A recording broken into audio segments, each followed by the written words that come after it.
ప్రభు పేరిట చెప్తున్నాను, నువ్వు ఏదైతే హాని జరుగుద్దని, ఎక్కడైతే నష్టం జరుగుద్దని, నువ్వు ఎక్కడైతే ఓడిపోతానని, నువ్వు ఎక్కడైతే నేను బలహీనమైపోతాను అనుకుంటున్నావో, ఆ రోజున పౌలు తన ప్రజలకు చెప్పినట్టుగా ఈ రోజున పరిశుద్ధాత్మ దేవుడు మీతో చెప్తున్నాడు, మీకు కానీ మీ కుటుంబానికి కానీ నేనంటాను మీ సంతానానికి కానీ మీ తరానికి కానీ ఏ హాని దేవుడు కలగనీయుడు. స్తోత్రం చెప్పు గట్టిగా.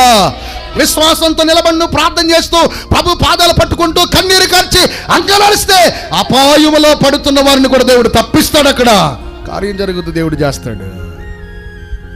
దేవుడిచ్చే బహుమానాలు ఖచ్చితంగా నువ్వు చూడగలుగుతావు. సుత్తి దెబ్బలకు ఆ రాయి తట్టుకుంటేనే దానికి ఒక రూపం వస్తుంది.